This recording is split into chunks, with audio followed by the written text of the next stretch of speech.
All right, so looking at these half-life practice problems, number one, after 3 half-lives, how much of a 400-gram sample of radioactive uranium remains? So there's a couple of ways to approach this problem. I'm going to show you at least 2, maybe 3, depending on the length of the video. But after 3 half-lives, how much of a 400-gram sample of radioactive uranium remains? So this is what we start with. So this is our, we'll call that an initial amount. And then we have 3 half-lives, and I just write that out, HL as a cursive H. So I have 3 half-lives and an initial amount. What I'm looking for is how much remains. So the first way to do this would be using the table. So I would start out with 401 half-life. Or actually, that wouldn't be 1 half-life. That would be 0 half-lives at the initial. So this is half-lives and then amount. So the amount that it is left. So after 1 half-life, I have half of 400. So you can do 400 divided by 2, which gives you 200. After 2 half-lives, I do half of 200, which is 100. And then after 3 half-lives, I do half of 100, which is 50. You could also, if you don't like the tables and you'd rather just kind of plug and chug this into a calculator, you can also use an exponential decay function. So keep in mind, from math, exponential function is ABX. A is always your initial amount. So initial amount is 400.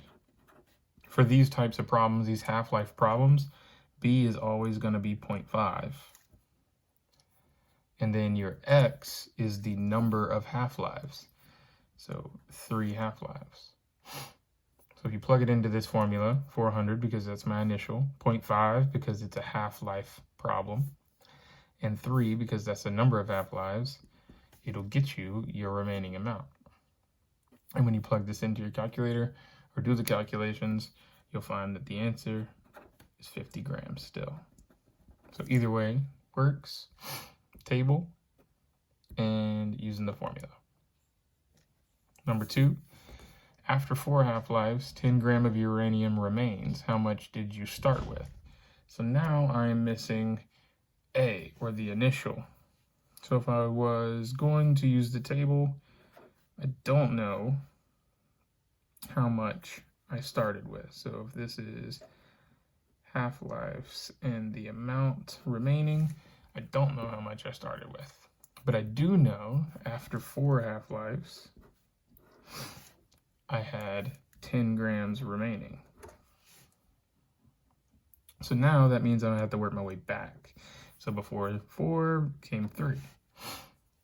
And if I'm working my way backwards here, instead of dividing by 2, I'm just going to multiply by 2. So 10 times 2 is 20. Then I have 2. 20 times 2 is 40. Then I have 1. 40 times 2 is 80. And then finally, to get from 1 to 0, I take 80 times 2, and my original amount would have been 160 grams. Now you can solve it this way. And solve for A, it would look like A times 0.5 raised to the 4th power equals 10. And so then I would have to solve for A, which includes 0.5 to the 4th power.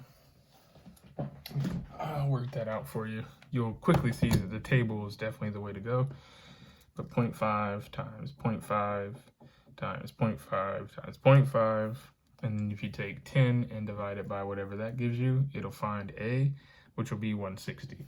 And I don't know where my calculator is, so we're actually just going to ignore that. Use the table if it makes sense. If not, then there'll be others that we could use this formula for. But again, if you're working your way, if it gives you what remains, you have to start at the end and work your way backwards.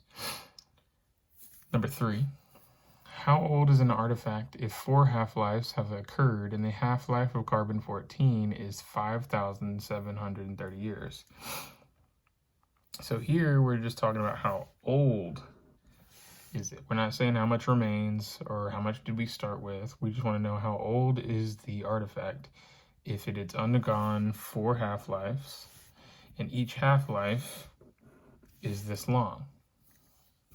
So here we can make another table for half-lives in years. So when 0 half-lives have passed, we'll say there's 0 years have passed. After 1 half-life has passed, then 5,730 years have passed. In 2 half-lives, then I just double that, so 5,730. Look at my calculator here. 5,730 times 2, that's 11,460.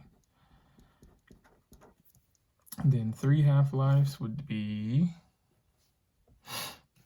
now I'm not going to multiply by 2 again because this is a linear function, so I'm just adding 5,730 each time. So 11,460 plus 5,730, 17,190. Again, I just added 5,730 because when it's years, you're not multiplying here, you're just adding by the same thing each time. And then finally, for the 4th half-life, that is 17,190 plus 5,730, which is 22,920. So again, it asks me how old an artifact is if it's gone through 4 half-lives, and that's 5,730 years every single half-life, so I just add up until I get my final answer, 22,920.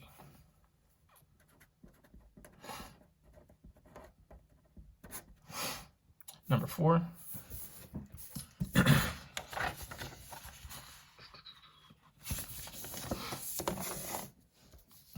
How much time has passed if carbon-14 has a half-life of 5,730 years and 2 half-lives have passed? So this one's very similar to number 3. So 0 will have half-lives in years for the table. 0 half-lives, 0 years. 1 half-life, 5,730. And then 2 half-lives would be 11,460 because all I did was add another 5,730.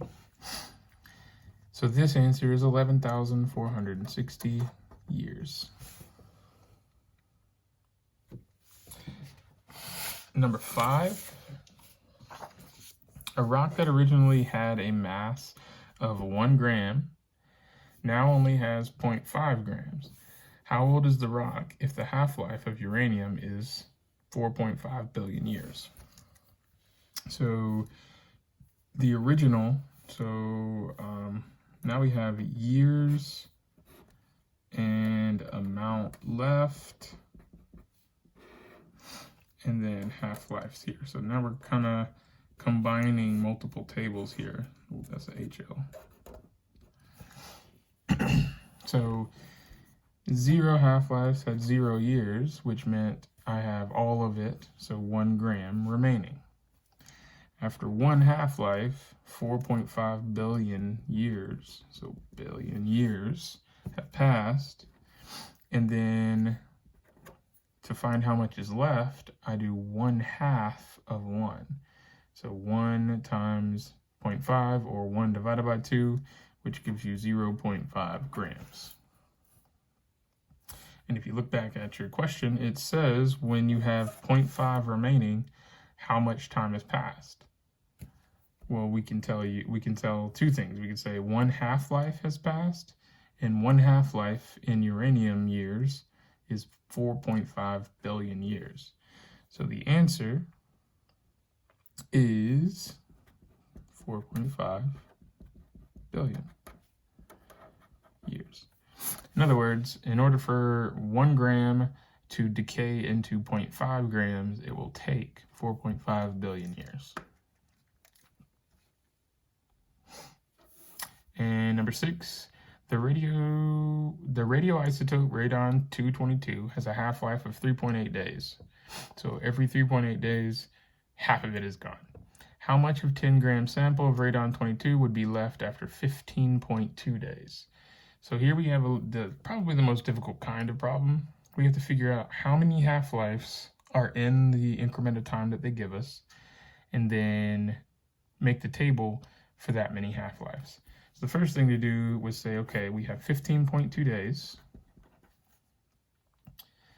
and we divide that by each half-life. So each half-life is 3.8 days. In other words, we're trying to figure out how many half-lives can fit in the total amount of days that they give us. So 15.2 divided by 3.8 is 4. So we have 4 half-lives here. So in this increment of time, we have 4 half-lives. Now, what does that do? That means I can make a half-life and amount table. So 0 half-lives, we start with what we originally started with, 10. And then now I just need to make the table go 4 half-lives, and then the answer is the amount that I have remaining. So 1, 2, 3, 4. If it starts with 10, then after 1 half-life, you would divide by 2, which gives you 5. Divide by 2, which gives you 2.5. Divide by 2, which 2.5 divided by 2 is 1.25. And then the last but not least, divide by 2, and it gives you 0.625. So at the end of 4 half-lives, I have 0.625 grams remaining.